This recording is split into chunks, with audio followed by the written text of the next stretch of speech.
Buenas tardes, noches a todos y a todas. Gracias de vuelta por estar en un segundo encuentro de estas charlas que estamos haciendo sobre Malvinas. La primera fue en sociales para los que vinieron con César Trejo.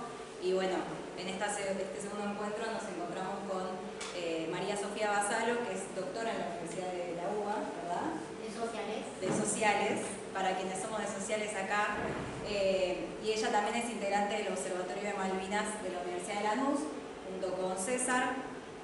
Y bueno, nuevamente, como comentamos la vez pasada, nos parece muy importante y una necesidad imperiosa traer un tema como es la causa Malvinas a la Universidad de la UBA y también, sobre todo, a la de sociales y la de filo, sobre todo porque vemos la falta de la misma en la currícula y entendemos que como futuros profesionales salidos de la universidad pública, esto es una falta muy grande que no nos permite poder comprender del todo la situación periférica y dependiente de nuestro país, y si queremos construir conocimiento que esté anclado en nuestra realidad y que se pueda poner al servicio de un proyecto soberano de país y del desarrollo del país, no podemos no tener dentro de nuestra formación un tema como es el de Malvinas. Y bueno, en ese sentido es que nos propusimos empezar a tratarlo con gente que ha estudiado mucho el tema y que tiene trabajos muy interesantes al respecto, y poder empezar a debatirlo también entre compañeros y compañeras. Así que también después la idea de cuando Sofía termine su exposición es que podamos abrir un espacio de debate y de preguntas y respuestas. Así que, sin más, lo dejo con Sofía Basalo. Bueno, muchas gracias. Yo la verdad que recibí con mucha alegría la invitación de Azul y de la Vallese Filo a participar de este encuentro con todos ustedes. Me entusiasma volver a Puan. Acá yo cursé mi maestría en análisis del discurso. Acá conocí a Elvira Narvaja de Arnú, que fue mi directora de tesis de maestría. Con ella estudié el discurso de Perón en la etapa fundacional del movimiento y después los diálogos entre Perón y sus seguidores, entre los líderes y sus seguidores durante el primer peronismo para la tesis doctoral. Acá aprendí algunas herramientas fundamentales y desarrollé otras para estudiar las voces populares, y acá empecé a explorar la relevancia que tiene la acción popular en la historia argentina, que muchas veces ha sido ignorada o soslayada en la historia oficial y que es clave para entender la relevancia de la guerra de Malvinas. La idea de la búsqueda por comprender el fenómeno peronista y los modos de interpelación y de adhesión de su base social ha sido el tema central de muchas investigaciones sociales. Y la obra de Gino Germani, los compañeros de la Vallese ya saben que tengo un tema personal, pero se los digo porque es muy importante. La obra de Gino Germani ha sido fundamental en la constitución del peronismo como objeto de estudios académicos, y surge en el momento en que se refunde el campo intelectual argentino, que es justo a partir del golpe de Estado de 1955 contra el gobierno constitucional de Juan Domingo Perón. Y esa obra, aunque ha sido muy cuestionada y discutida, está en la base, sus presupuestos están en la base de muchos estudios sobre la Argentina y los argentinos. Estos supuestos que venimos a discutir y a cuestionar son la idea de Perón como el gran manipulador de las masas, y las masas como formadas por sujetos anónimos y pasivos. Todo lo que hice... Hola, Anti. Todo lo que hago en mis investigaciones tiene que ver con todo lo que encuentro, básicamente, tiene que ver con discutir y dar por tierra esto que yo considero que es un vicio de origen, que obtura la comprensión de la relevancia que tiene la acción popular en la historia argentina. La idea de Germani del peronismo como totalitarismo vernáculo y la heteronomía de las bases de la que parte es refutada en todo lo que nosotros vamos a charlar acá. Y a pesar de todo lo que ha sido discutida, esta matriz interpretativa orienta muchos trabajos y también impide comprender la relevancia de la Guerra de Malvinas. Podemos pasar.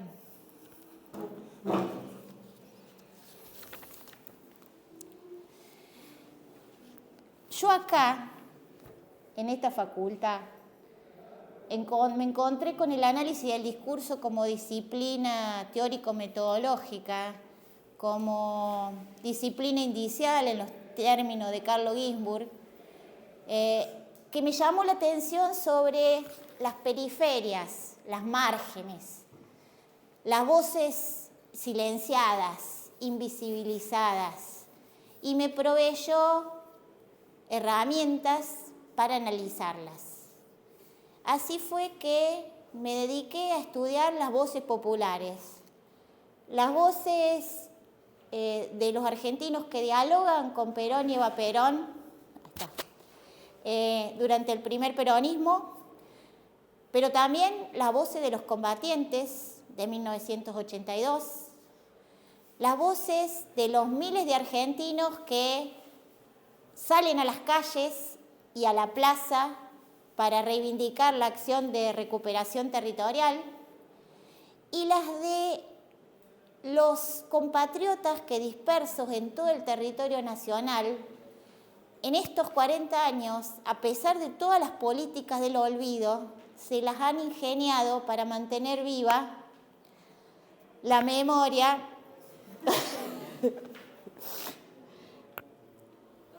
Dale. Vos pensás que estamos hablando ahora de los acá estamos. La memoria de este acontecimiento histórico, de los caídos, de los sobrevivientes y de la causa por la que ellos pelearon. Estudiar estas voces nos ha permitido descubrir que estos argentinos que se pronuncian, que se manifiestan, no lo hacen simplemente para corroborar, para aplaudir o para avivar, sino que se pronuncian para discutir, para resistir, para rebelarse. Comprobamos en estas manifestaciones todo el tiempo la rebeldía de las multitudes. Entonces, lo que yo voy a compartir hoy acá con ustedes tiene que ver con el resultado del análisis de esas voces. Lo que esas voces nos dicen sobre la Guerra de Malvinas, pero también los que nos dicen sobre nosotros los argentinos, lo que fuimos, lo que somos y lo que todavía podemos ser. No, ya te pasaste bien. Retrocedí un par. La guerra de... ahí está, no, la próxima pone. La Guerra de Malvinas es un acontecimiento clave para entender el pasado y para entender nuestra identidad. Y tenemos la ventaja de que aún tenemos protagonistas vivos, que a diferencia de lo que ocurrió con las víctimas del terrorismo de Estado, que inmediatamente fueron reconocidas oficialmente como fuentes legítimas para entender la historia y para hacer justicia, en el caso de los veteranos de Guerra de Malvinas, durante muchos años fueron descalificados, humillados, ninguneados, y su palabra fue silenciada y reemplazada por la de especialistas. Por eso, nosotros, en el Observatorio Malvinas de la Universidad Nacional de Lanús, encaramos el proyecto Voces de Malvinas, que tiene como objetivo registrar los testimonios de los protagonistas de la guerra de 1982 y preservarlos en el archivo de las memorias de los combatientes. Nosotros estamos convencidos de que la experiencia de los combatientes es patrimonio inmaterial de todos los argentinos, que requiere ser registrado, preservado, documentado. Con cada uno de ellos que desaparece, que se muere, sin dejar el registro del recuerdo de su experiencia en ese acontecimiento que marcó su vida para siempre, desaparece una parte de la historia que es irrecuperable. Por eso este es un trabajo urgente e impostergable, a los que los invitamos a ustedes a participar también, porque necesitamos ayuda. Es un proyecto federal, abierto, una obra colectiva, que es sencillo participar y que está buenísimo. Ustedes calculen que hay muchos veteranos que, a pesar de que han pasado 40 años, aún no han tenido la oportunidad de dar su testimonio públicamente, o lo han hecho en grupos muy reducidos, la familia, los amigos, el grupo de camaradas, algunas escuelas, medios locales. Y ellos saben, son conscientes de que han participado de un hecho trascendente y que esa experiencia vital requiere ser transmitida para las próximas generaciones de argentinos, y lo sienten y lo expresan así como una necesidad. Y dentro de ese grupo hay un sector que requiere una especial atención y que durante estos 40 años fue particularmente silenciado, que es de las mujeres que también participaron de la guerra de 1982. Esto que estamos haciendo es un aporte humilde para reparar en cierta medida tantos años de indiferencia y de humillación, y también un instrumento fundamental para entender la complejidad y la multidimensionalidad de la guerra de Malvinas, y también para defender actualmente la soberanía. Pasamos a la próxima. Este es nuestro compañero Juan Natalicio, que conduce el programa de radio del observatorio, se llama Malvinas Causa Central, todos los sábados de 12 a 14 por la radio de la universidad, que desde hace 10 años viene entrevistando a combatientes con la idea de que es fundamental que la historia del conflicto del Atlántico Sur la cuenten sus protagonistas. Pero queda un montón por hacer. Hay 14.000 veteranos.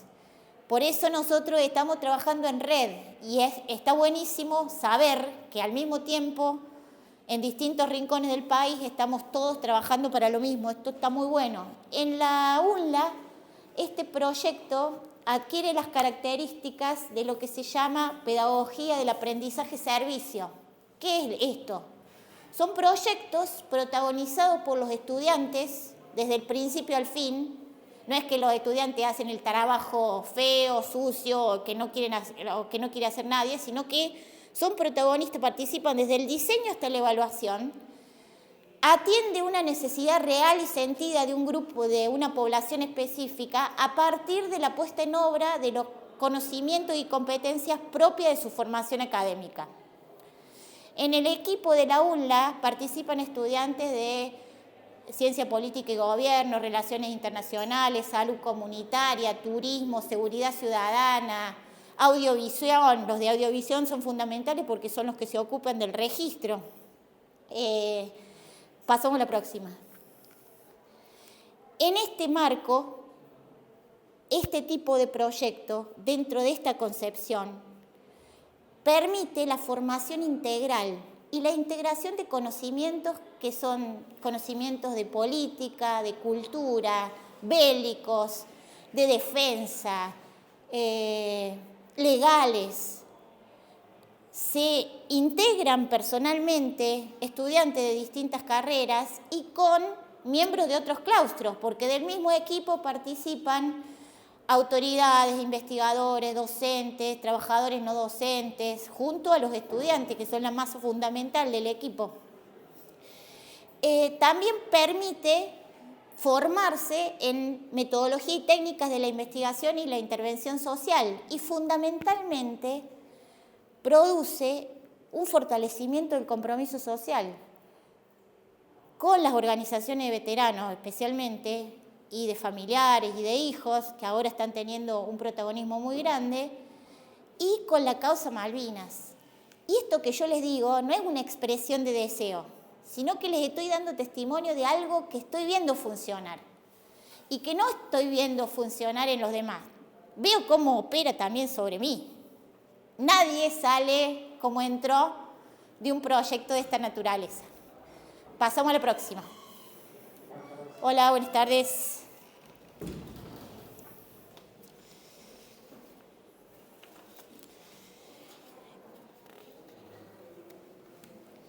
Bueno, en este 40 aniversario de la Guerra de Malvinas,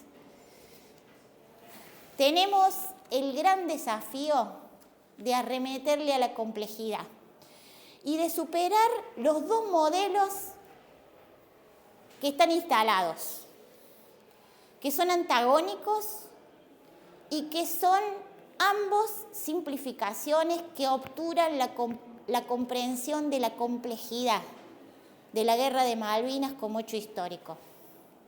Por un lado está el modelo producido en el marco de ciertos estudios de la historia reciente que clausura la guerra como un hecho político producto de la voluntad del gobierno militar para legitimarse y perpetuarse en el poder, que abstrae la guerra de la historia larga de la Argentina, de los casi 200 años de luchas emancipatorias. Y en las antípodas está el otro modelo surgido en el marco de cierta historiografía militar que sitúa la Guerra de Malvinas en la serie de luchas por la independencia, pero abstrayéndola del contexto político en el marco del cual se produce, que es el de la dictadura militar. Entonces, en el primer caso se abstrae la guerra de la historia larga y en el segundo caso se abstrae la guerra de la historia corta. Ambos por eso son simplificaciones. El fundador del Observatorio Malvinas, un gran tipo, un pensador, un artista, que hizo grandes aportes a esta cuestión, decía que había que entrarle a Malvinas como un entrevero. Y fíjense ustedes, es verdaderamente un entrevero. Por eso es tan difícil. El 2 de abril de 1982, la Argentina recupera un territorio por el que nunca había dejado de reclamar el ejercicio pleno de su soberanía, usurpado por una potencia extranjera. Pero ese acto de recuperación territorial es encarado por un gobierno ilegítimo, de facto, genocida, que reprime el ejercicio de la soberanía popular. Una dictadura que es sumisa al poder mundial encara la recuperación territorial, que es en sí misma un acto de insubordinación nacional y que contra su voluntad produce la integración de clases sociales, tradiciones políticas, procedencias geográficas, en la lucha común contra el enemigo histórico de la Argentina, Gran Bretaña, por una causa justa. Fíjense, todo esto es la Guerra de Malvinas. Por eso, vamos a la anterior, por eso, el 2 de abril, los soldados conscriptos que habían terminado el servicio militar se enteran de la recuperación de las islas y muchos de ellos se presentan voluntariamente en los cuarteles aún antes de recibir el telegrama que los convocaba. Por eso, la Confederación General del Trabajo, liderada por Saúl Ubaldini, a pesar de haber sido duramente reprimida el 30 de marzo en la Marcha por Paz, Pan y Trabajo, vuelve a manifestarse, a llenar las calles y la Plaza de Mayo 3 días después, el 2 de abril, esta vez para reivindicar la acción de recuperación territorial. Es así que después de muchos años, las organizaciones sociales, políticas, gremiales, vuelven a encontrarse en la Plaza de Mayo y celebran ese encuentro. Fíjense que es la recuperación de Malvinas la que hace posible la recuperación de la calle y la plaza. Porque el 24 de marzo, cuando se produce el golpe militar contra el gobierno constitucional de María Estela Martínez de Perón, se decreta el estado de sitio y se intenta inhabilitar la Plaza de Mayo como espacio de participación política.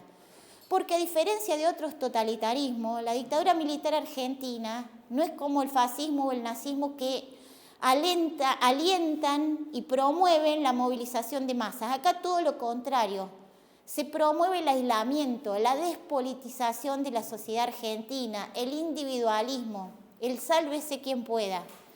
Y en el marco de este proyecto, la Plaza de Mayo, hay que reconfigurar la Plaza de Mayo. Y se opera, la dictadura se ocupa incluso de operar sobre el diseño de la propia plaza. Se jerarquizan los monumentos, se agrandan los espacios verdes, se ponen bancos y papeleros. Por eso surgen las marchas de la Madre de Plaza de Mayo, porque la policía no las dejaba juntarse en un espacio y quedarse ahí. Las instaban a circular. La plaza tenía que ser un lugar de paso, un lugar de paseo.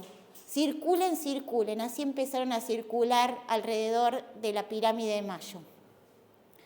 Es decir, es la recuperación de Malvinas la que vuelve a hacer audibles las voces de la multitud y visible su presencia. Y ahora les voy a compartir un corto que hicimos con un compañero, con Juan Natalicio, el mismo del programa, sobre estas movilizaciones populares a la Plaza de Mayo el 2 de abril, el 10 de abril, y lo que sucede después de que se conoce la rendición o el cese del fuego o la entrega de las armas.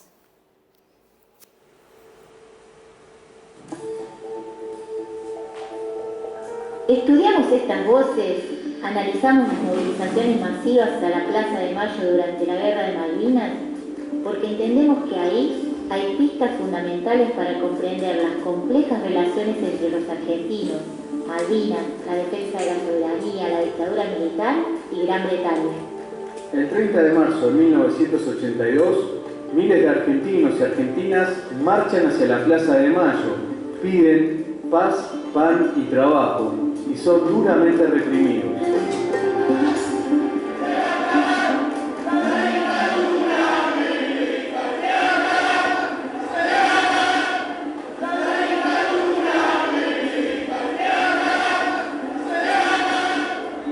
La exhibición pública de la violencia represiva despierta la solidaridad de muchos que, sin ser protagonistas de la jornada, adhieren de diversas formas. La manifestación es saludada y celebrada desde los balcones de los edificios y desde las veredas, y el repudio al gobierno militar se extiende. Yo, a pesar de que el 30 de marzo, yo siempre lo voy a decir porque los maestros siempre lo dicen, estuvieron en Plaza de Mayo con los PGT, luchando y gritando por el reconocimiento de los trabajadores. El 2 y 10 de abril vuelven a manifestarse en apoyo a la recuperación de las Islas Malvinas. El reclamo por la restitución del ejercicio pleno de la soberanía es el eje que articula todas estas movilizaciones masivas a la Plaza de Mayo. La soberanía en sus distintas dimensiones, la soberanía política, económica y territorial.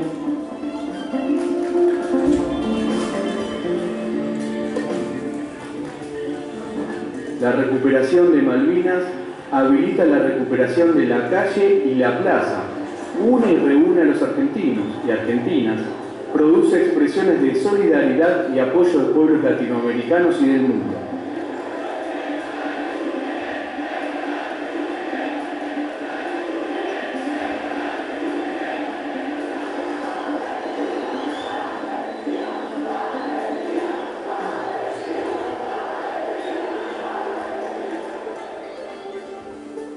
Muchos de los que reivindican la manifestación del 30 de marzo, en general, interpretan el aparente viraje de la voluntad popular expresado el 2 y 10 de abril como resultado de la acción de manipulación de la dictadura. Al masivo apoyo popular de la recuperación de Malvinas no es reconocido como expresión genuina. Sí, las manifestaciones por paz, pan y trabajo del 30 de marzo, incluso cuando en muchos casos son las mismas personas las que participan de una y otra. De hecho, los manifestantes de abril cantan y ya lo ve, vinimos el 30 y hoy también. La CGT, bajo la consigna Primero la Patria, plantea un paréntesis en su plan de acción y expresa que lo hace con el propósito de no perturbar la gesta de la recuperación soberana de las Malvinas y la lucha entre todos los frentes contra el imperialismo. Y destaca el coraje y la valentía de los soldados que luchan por las Malvinas y la firme oposición argentina a las absurdas pretensiones del colonialismo caduco. La situación en estos momentos es que estamos dispuestos a defender por sobre todas las cosas la soberanía nacional en nuestras tierras malvinas, que están dispuestas las Fuerzas Armadas, respaldadas por el pueblo, y la clase trabajadora en esto ha colocado su hombro y lo va a seguir colocando en defensa de la soberanía en nuestra provincia de las Malvinas.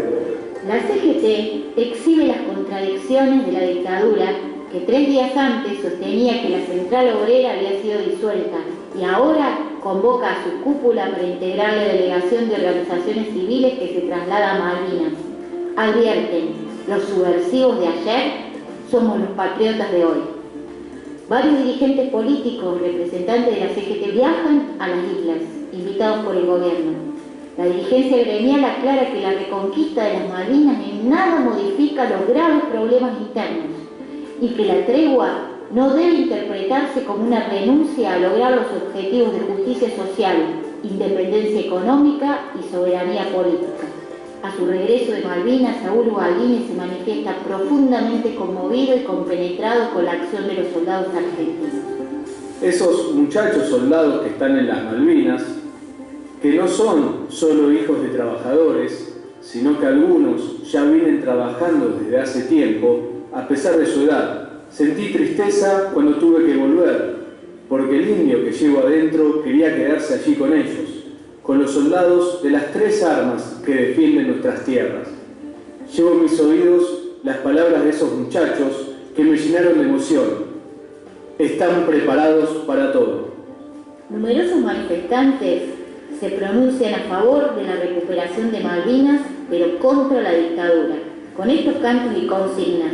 Malvinas sí, proceso no. Las Malvinas son de los trabajadores, no de los torturadores. Las Malvinas son argentinas, los desaparecidos también. Ya se van, se fueron los ingleses, que se vaya el alemán, en alusión a Roberto Teodoro Alemán, ministro de Hacienda. Sí a las Fuerzas Armadas, brazo armado del pueblo, no a la camarilla militar, instrumento de la oligarquía reprimiendo al pueblo, de la juventud peronista. Organismos de derechos humanos nacidos para denunciar al gobierno militar por la desaparición de miles de argentinos y exigir su aparición con vida, reivindican la recuperación territorial.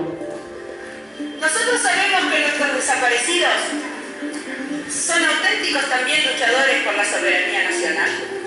Nosotros sabemos que nuestros desaparecidos hoy estarían junto con todo el pueblo por el éxito y por el logro y por el imperio de la soberanía nacional en las Islas Malvinas y en todo el país. También se escuchan y se leen cantos y consignas antiimperialistas. Patria sí, colonia no. Se acabó, la colonia se acabó. El que no salta es un inglés y toda la plaza salta al unísono. Ingleses atrás, el pueblo quiere paz. Juventud presente, nación o muerte. 150 años pirateadas, al fin recuperadas, y otros de carácter triunfalista y festivo. También se escuchan y se leen cantos y consignas peronistas. Se siente, Perón está presente, Malvinas argentinas, ni yanquis ni marxistas, las Malvinas son argentinas y la plaza es de Perón. Perón, Evita, la patria peronista. Se siente, la CGT presente. Galtieri, presta mucha atención, las Malvinas argentinas, pero el pueblo de Perón. El canillita autor de este canto, coreado por la multitud, dirá un cronista de la revista Línea: si éramos capaces de echar a los ingleses, en el día de mañana seríamos capaces de luchar por nuestros derechos en lo interno.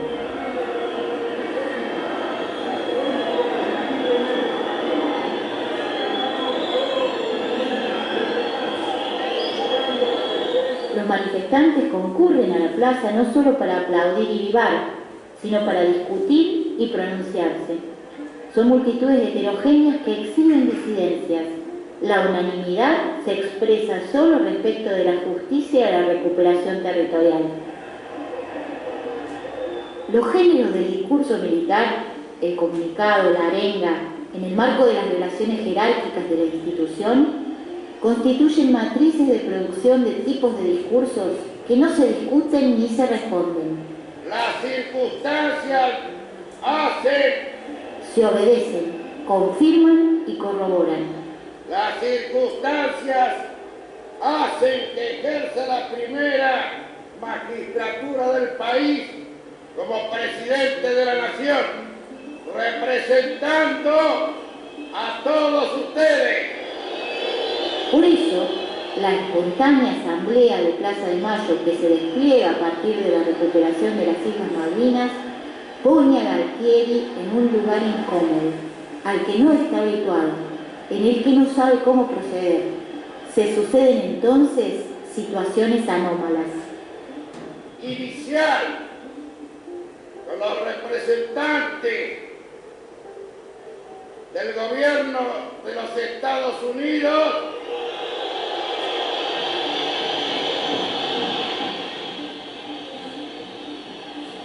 tanto cuando menciona a Alexander Haig y al gobierno de Estados Unidos, a Margaret Thatcher y a Gran Bretaña, como cuando se refiere a sí mismo como representante del pueblo argentino, la rechifla de la multitud congregada se hace ensordecedora. Los manifestantes vuelven a avivar y aplaudir cuando promete que no permitirá que los ingleses toquen un solo metro cuadrado de nuestro territorio. Si es necesario, este pueblo que yo trato de interpretar como presidente de la nación, va a estar dispuesto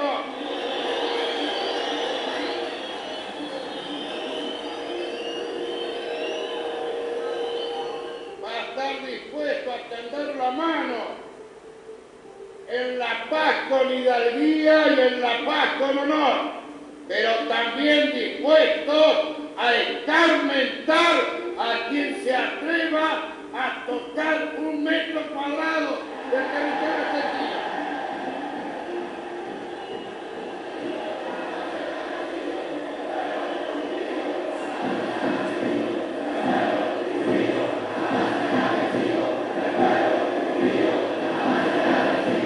La dignidad y el honor de la nación argentina que no es negociado por nadie.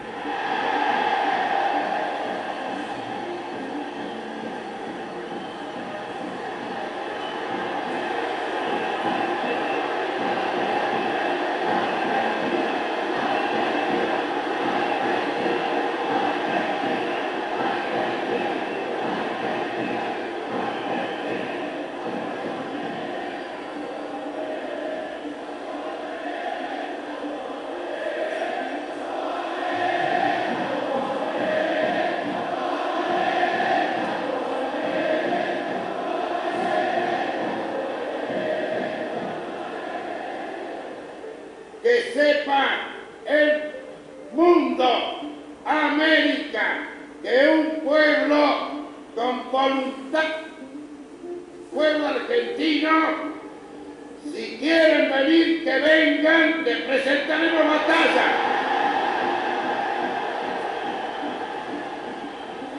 La rebeldía de los manifestantes incomoda a Galtieri. Se enfrenta a interacciones dialógicas novedosas para él, muy distintas a las alocuciones estudiadas y ensayadas en el Colegio Militar de la Nación y a las arengas de los regimientos. Frente a lo imprevisto, prueba y ensaya gestos. Saluda con un brazo en alto, con los dos brazos en alto, con los pulgares en alto, con el puño cerrado, con los dos dedos en bec. Todos los gestos que se le ocurren y que representan distintas identidades y pertenencias políticas, incluso la de los combatidos por el gobierno que él mismo encabeza. Galtieri en el balcón aparece visiblemente tenso, duda, produce una serie de errores sintácticos, autocorrecciones y titubeos. transpira bastante. Desde atrás le dictan qué hacer.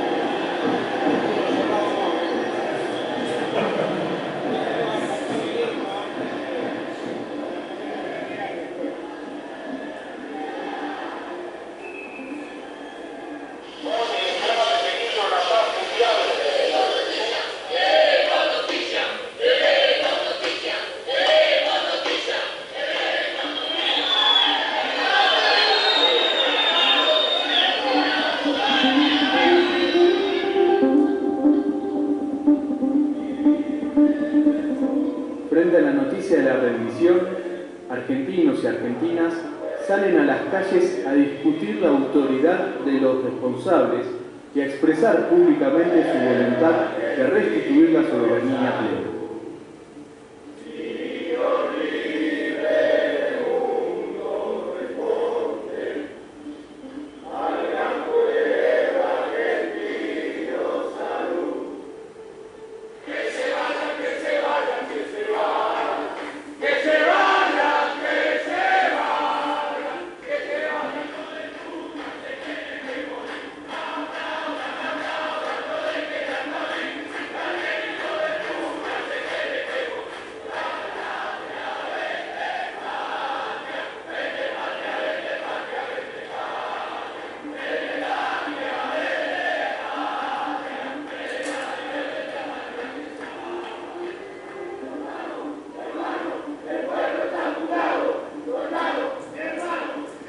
Todo está preparado para el discurso de Galtieri.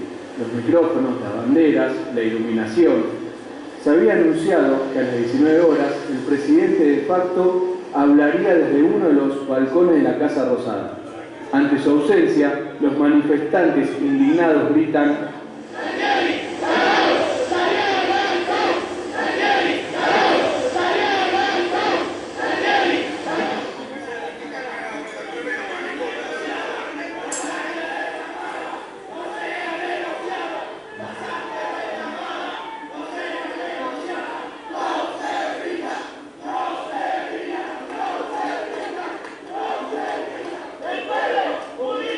Para algunos intelectuales, el pueblo solo puede ser objeto de la voluntad y manipulación de otros. Por eso descalifican o ignoran las múltiples formas en que los argentinos expresan su apoyo a los combatientes en las islas. Las cartas a los soldados, las cadenas de oración, las donaciones y las múltiples acciones individuales y colectivas encaradas por organizaciones sociales, políticas, gremiales. Incluso los grupos de presos políticos que se ofrecen como voluntarios para combatir y al no prosperar el ofrecimiento organizan bancos de sangre para asistir a los heridos de guerra. También las expresiones de solidaridad de los centros de exiliados de América Latina y España, sin claudicar en la lucha contra la dictadura. No negamos que la dictadura se vale de todos los medios a su alcance para influir sobre la opinión pública, pero, como constatamos, los argentinos y argentinas también juegan, resisten y se manifiestan, participan con voluntad y voz propia, protagonizan la historia.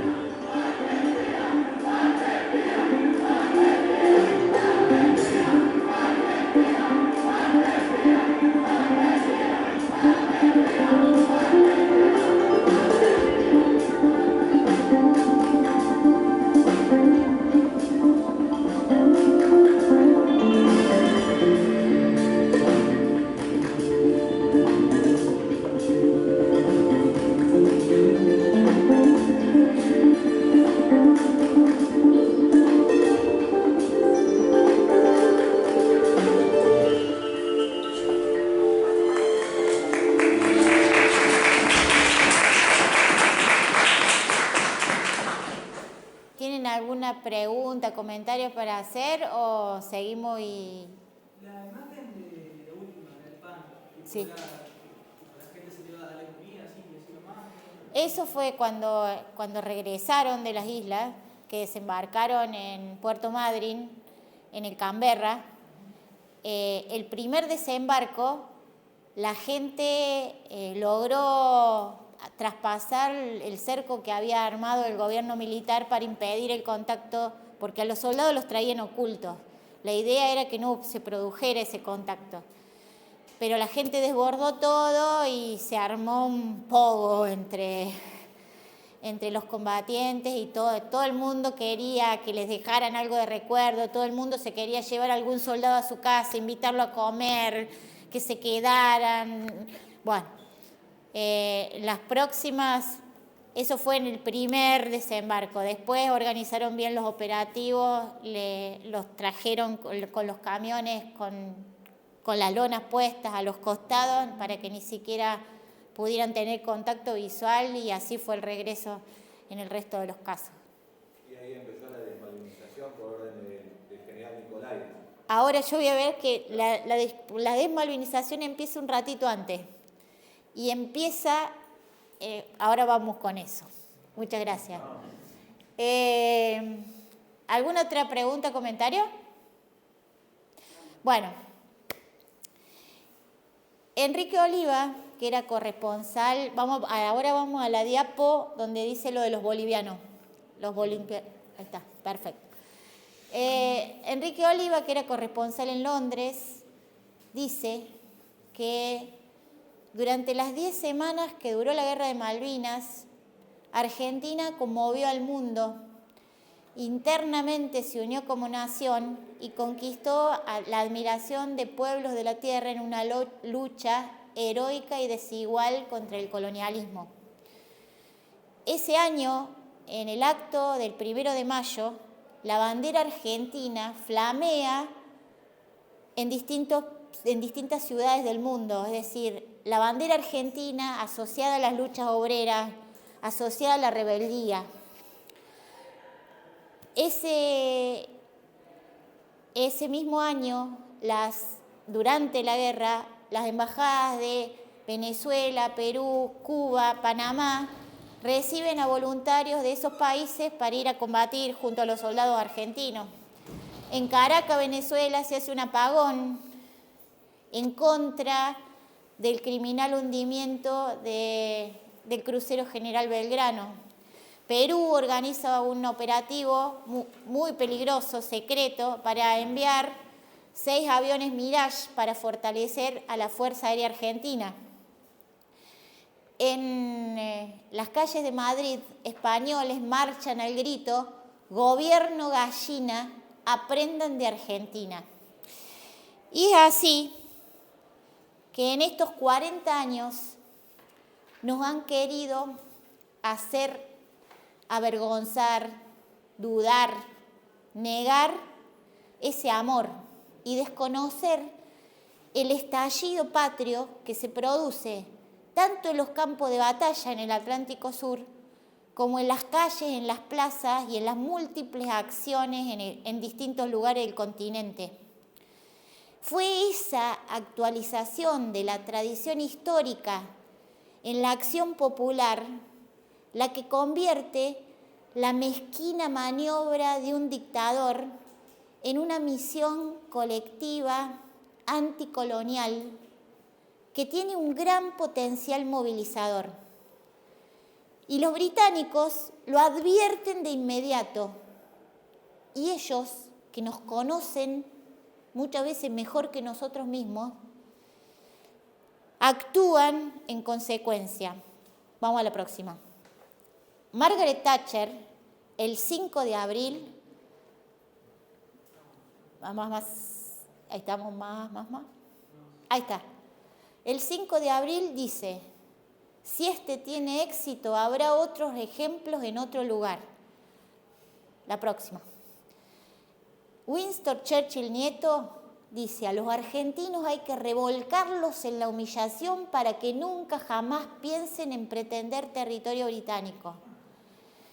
Y el vocero de Margaret Thatcher: "Hay que lograr que hasta los niños no vuelvan a pensar más en las Falklands, imponiéndoles el pago de esta loca aventura". Margaret Thatcher presenta a Gran Bretaña y al mundo la respuesta bélica británica a la recuperación territorial argentina como una cruzada de la democracia británica contra la dictadura argentina, una guerra de liberación de los oprimidos que adhieren al nazismo argentino. Es decir, las Fuerzas Armadas Británicas vienen al Atlántico Sur, no solo a liberar al pueblo argentino de la dictadura, sino, según el discurso de Thatcher, a liberar al pueblo argentino de sí mismo. Y en ahí está, déjala anterior. Y en esta cruzada por los valores democráticos se vale de los servicios del dictador chileno Augusto Pinochet, a quien se lo agradecerá públicamente muchos años después. Gran Bretaña instala en la isla Ascensión una radio con la voluntad de producir mensajes y programas para desmoralizar a los combatientes argentinos en las islas. Y además produce panfletos como este. Estos son documentos que fueron desclasificados en 2017, junto con otros. Fíjense, esto se tiraba desde los aviones para los soldados argentinos. Vamos al anterior. Están todos esos íconos de los aviones, barcos, helicópteros, portaaviones, representan el poderío de la flota británica que rodea el cerco de combate que está alrededor de las islas. Todo el tiempo se intenta mostrar la superioridad y hacer pie en la inferioridad y en la impotencia nacional contra... ¿Cuál es el líder de eso? No sé, eso es...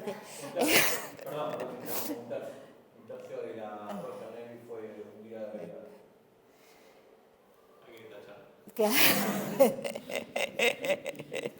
Para la próxima, esa la voy a tener lista. Si estuviera Juan, seguro te cuenta, pero yo esa parte no me la sé. Además, fíjense, del otro lado, pone la próxima. Este es el anverso, este es el reverso. En el anverso, el mensaje, el texto que dice acá, presenta la recuperación de Malvinas como loca y absurda aventura. Producto, fíjense que esto es durante la Guerra de Malvinas, mientras los hechos estaban transcurriendo. Producto de la arbitraria decisión de un dictador que lleva la muerte a sus soldados a una isla remota. Este mensaje busca erosionar la moral de la tropa, aludiendo al desamparo, al frío, al hambre, a la distancia, al dolor y al amor de las familias. Funcionarios del gobierno británico y algunas reparticiones de la BBC critican esto y señalan la tosquedad y la ineficacia de estos panfletos, que están mal escritos, incluso los califican como de principiantes. Sin embargo, a pesar de su ineficacia, para nosotros es un documento muy importante. ¿Por qué? Porque en estos y en los discursos oficiales de los funcionarios del gobierno británico y de la prensa británica empiezan a aparecer los núcleos centrales a partir de los cuales se construye la matriz interpretativa de la Guerra de Malvinas, centrada en la representación de los combatientes argentinos como víctimas de la dictadura militar, que es el núcleo central de todo el discurso desmalvinizador. Nosotros, en el Observatorio Malvinas de la Universidad Nacional de Lanús, estudiamos los orígenes británicos de lo que Fernando Cangiano, que es veterano de guerra, psicólogo, profesor de metodología de la investigación en sociales, llama sonceras sobre Malvinas, en la tradición de Arturo Jauretche, ¿no? Estas sonceras son supuestos que están integrados al sentido común de muchos argentinos, a partir de los cuales habitantes del país invadido asumen como propia el punto de vista de la potencia invasora. Acá, la primera soncera es esta idea repetida hasta el cansancio, que es lo que Julio Cardoso llama el punto de vista del loco, asociado al modelo de la víctima. Es esta idea repetida hasta el cansancio de que el país fue arrastrado a una guerra absurda y criminal por la locura de un general borracho con el único objetivo de perpetuarse en el poder. Si la guerra se clausura en esa interpretación, dejan de ser relevantes todas las estrategias desplegadas por los actores internacionales desde el comienzo de la historia argentina para hacerse del control del Atlántico Sur y sus recursos, y todos los intentos argentinos por defender eso que nos pertenece. César Trejo, que ustedes algunos ya lo escucharon, que es nuestro director, veterano de guerra, dice que antes de ser argentinos ya estábamos peleando contra los ingleses. Esto, según esta primer soncera, es desconocido, queda elidido, invisibilizado totalmente. Acá la figura central de esta matriz es la del inocente inmolado por el dictador. Los chicos de la guerra, una generación de antihéroes, diezmada, aislada, resentida, destinada al matadero o al suicidio, a la que en la actualidad lo único que le quedaría por hacer es repetir una y otra vez sus propios padecimientos. Esta configuración, esta representación de los combatientes argentinos desplaza la identificación del adversario. El enemigo no es el usurpador, el invasor británico, sino los oficiales argentinos. Y este desplazamiento encubre también la invisibilización de los crímenes de guerra británicos. Son más importantes en esta matriz los abusos de los oficiales argentinos que los crímenes de guerra británicos. Y para cerrar, la soncera con la que se concluye este modelo interpretativo es la idea de que fue la derrota bélica argentina la que hace posible la recuperación democrática en nuestro país. Es decir, nosotros deberíamos agradecer nuestra propia derrota a las fuerzas británicas y estadounidenses y no a las organizaciones de nuestro pueblo y sus luchas durante la dictadura. Bueno, ustedes saben, y esto se ha reactivado especialmente durante este año, que las acciones heroicas, individuales y colectivas de los soldados argentinos no son un invento de algunos nacionalistas trasnochados, algunos loquitos adoradores de las balas. Son hechos históricos que están probados, documentados, hay testigos y testimonios, incluso han sido reconocidos por los propios adversarios británicos, como en este libro. Estos actos heroicos son actos heroicos que están protagonizados por gente del común de los mortales, por gente ordinaria, común, que puesta en una situación extraordinaria es capaz de realizar actos que nunca hubiera podido imaginar de sí mismo. Eso produce respeto, admiración, empatía, afecto, genera valores, motiva acciones, pensamientos.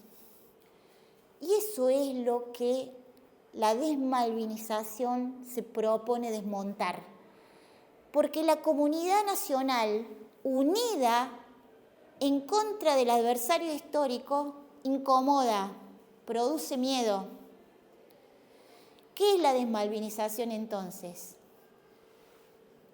El proceso de desactivación de pasiones, pensamientos y acciones en torno a la causa Malvinas, la voluntad de despojar este acontecimiento histórico de su dimensión heroica y patriótica para neutralizarlo como factor de movilización popular en la lucha anticolonial.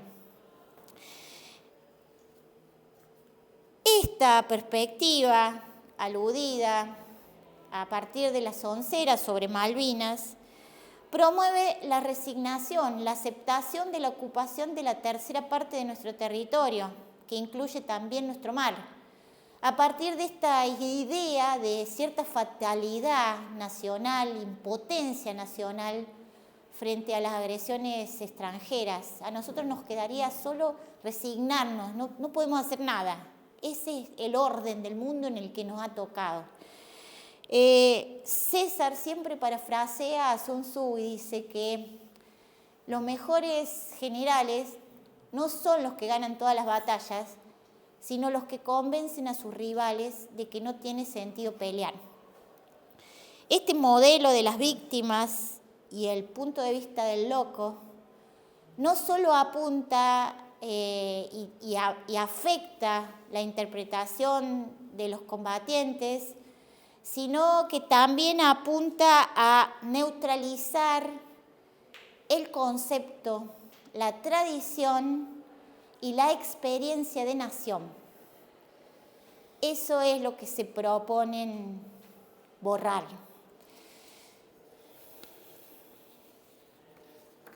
Vamos a la próxima. La desmalvinización tiene profundas consecuencias materiales, políticas. Los tratados de Madrid, que firmó Menem a principios de los 90, fueron fundamentales para desmantelar, primero para restablecer las relaciones con Gran Bretaña después de la guerra, y para desmantelar y favorecer el desmantelamiento de las Fuerzas Armadas y de todo el sistema de defensa argentino. Y el Pacto Foradori-Duncan, que se firma durante el gobierno de Macri en el 2016, fue fundamental para que la Argentina facilite a Gran Bretaña la explotación de los recursos naturales, la comunicación aérea, incluso el intercambio cultural. Esta perspectiva desmalvinizadora tiene firmes y eficaces partidarios argentinos. Por ejemplo, en la inmediata posguerra, León Rosichner, el padre del asesor presidencial de Macri, escribió este libro a donde sostiene que es impensable una guerra limpia de Malvinas llevada adelante por un gobierno injusto y antipopular. Él dice, la guerra limpia de Malvinas es para él la otra cara de la guerra sucia que ese mismo régimen libró contra la mayoría de una sociedad que solo por un fatal error pudo apoyarlo en su aventura absurda.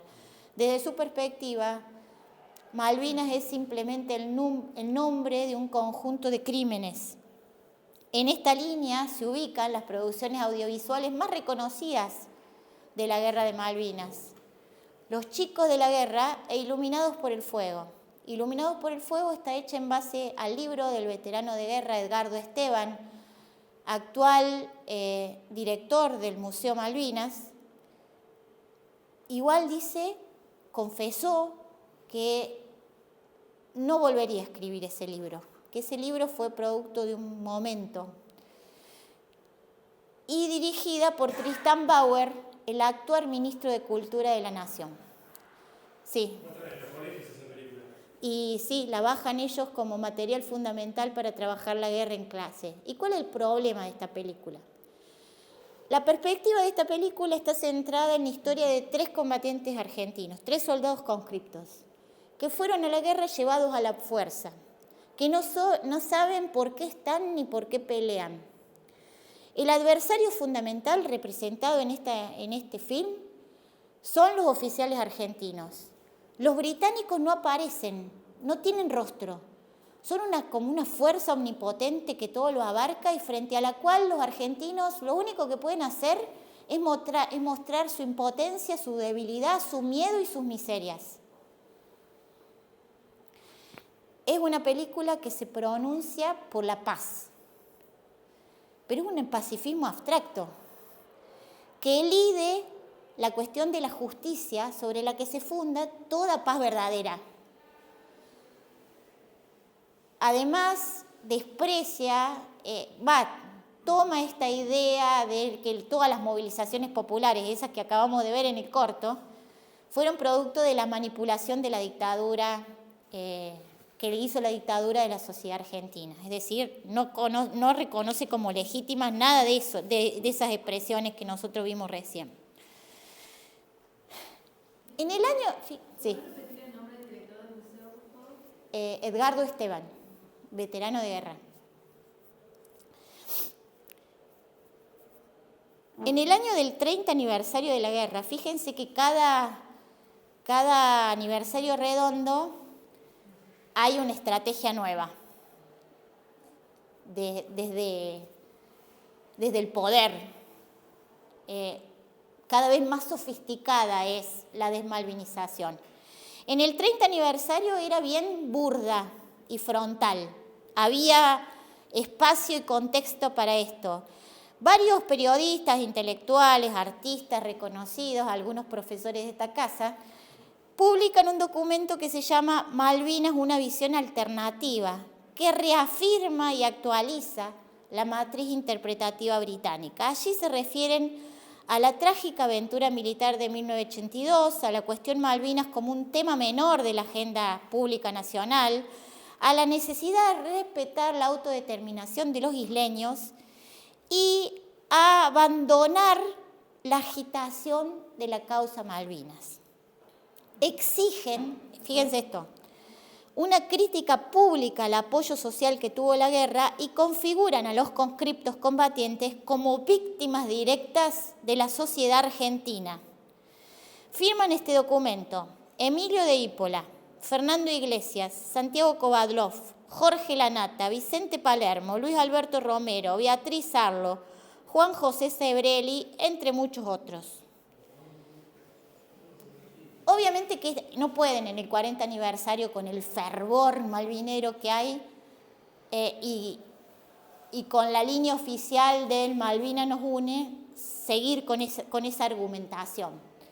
¿Cuál es el modo que están trabajando, el sofisticado dispositivo que están articulando ahora? Todas estas estrategias o encuentros humanos entre veteranos de uno y otro lado, como por ejemplo los postulados por el proyecto escultórico Dos Rosas por la Paz del famoso Juan Carlos Pallarols, o la obra teatral Campo Minado protagonizada por veteranos argentinos y británicos de la guerra de 1982, están dentro de esta nueva y sofisticada maquinaria desmalvinizadora. ¿Por qué digo esto? Porque acá usan otras metáforas, pero es la vieja idea del poner el paraguas sobre la soberanía, es decir, dejar la soberanía, el tema de la soberanía entre paréntesis y seguir siendo amigos y manteniendo relaciones armónicas de amor, intercambio, paz, encuentro de almas, etc. Como decía Caloi en una viñeta excelente de Clemente, la trampa de esta metáfora del paraguas de la soberanía es que ellos ponen el paraguas mientras nosotros ponemos la soberanía.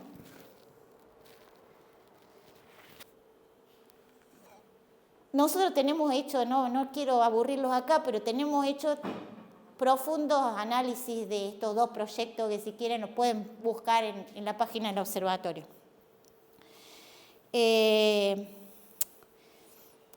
Estos son solo algunos ejemplos. Hay muchos otros y seguramente a ustedes se les deben estar ocurriendo. ¿Por qué les muestro ejemplos? Porque la desmalvinización no es privativa de un partido o de un gobierno, sino que atraviesa a toda la dirigencia política nacional y a la academia también. Frente a los intelectuales que como Beatriz Arlo, Federico Lorenz o Martín Caparrós convocan a desnaturalizar la consigna "las Malvinas son argentinas", nosotros estamos convencidos que lo que hay que desnaturalizar es la dominación colonial.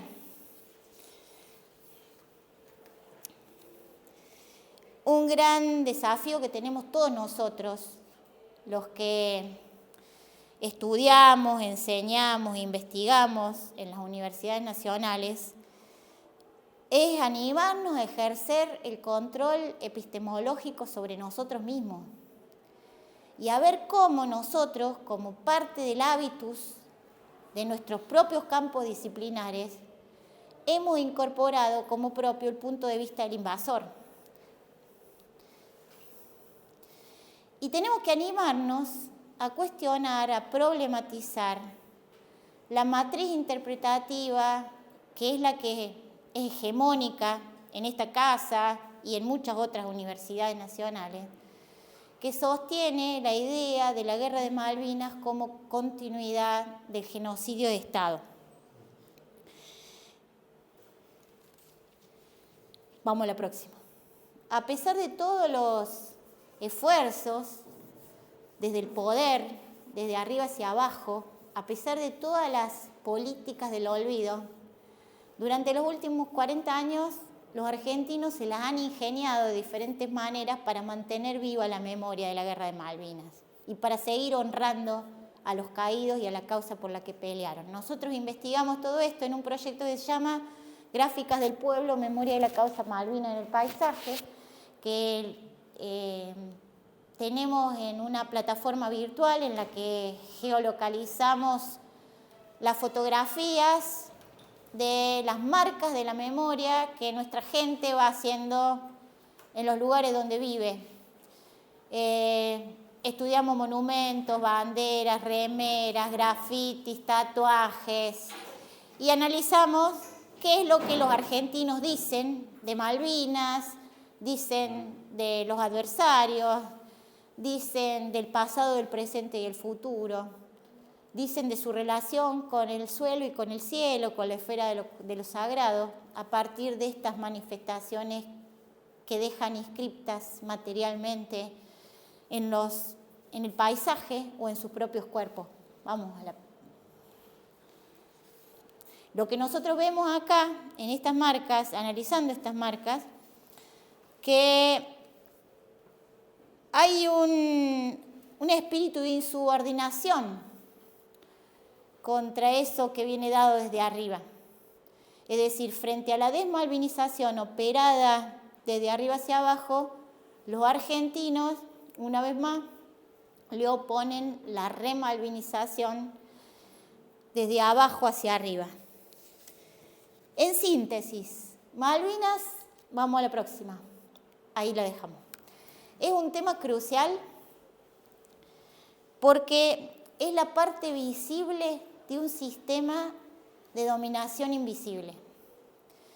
Mientras nosotros estamos hoy acá, en esta aula 136 de Puan, hablando de esto, a 1900 kilómetros al sur, en Malvinas, los ingleses tienen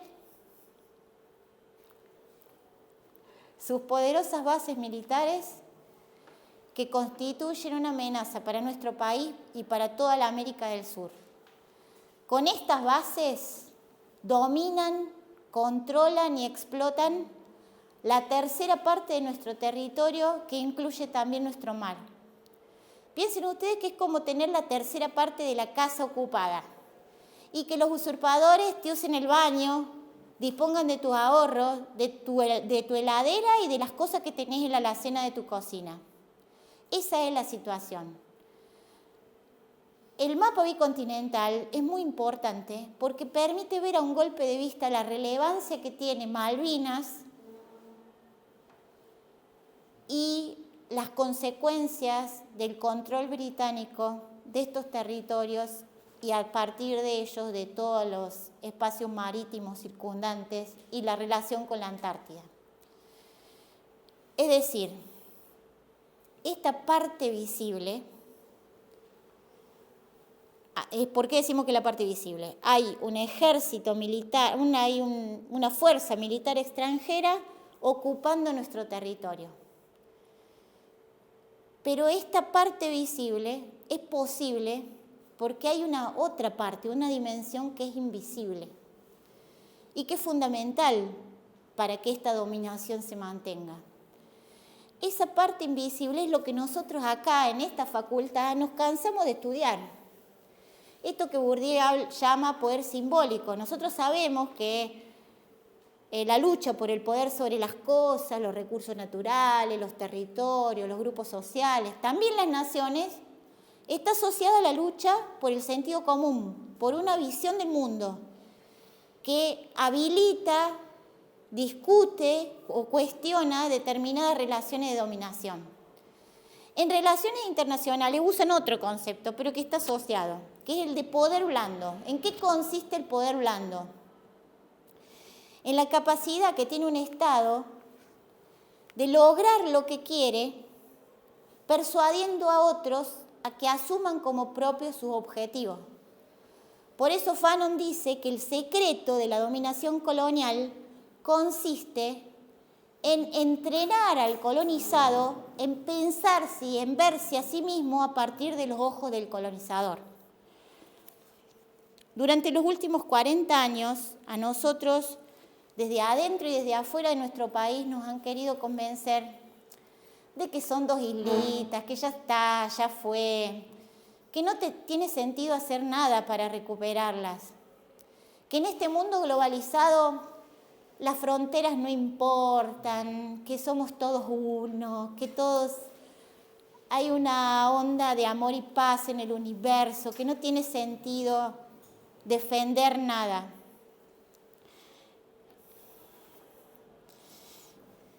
Desde el poder, el gobierno, los medios, el sistema educativo, se ha promovido la resignación, la aceptación de la ocupación de la tercera parte del territorio. Obviamente que la guerra no es el camino. Nadie quiere la guerra. La guerra es terrible, la guerra se lleva vida, deja familias destruidas para siempre, deja una marca indeleble en el corazón de un pueblo.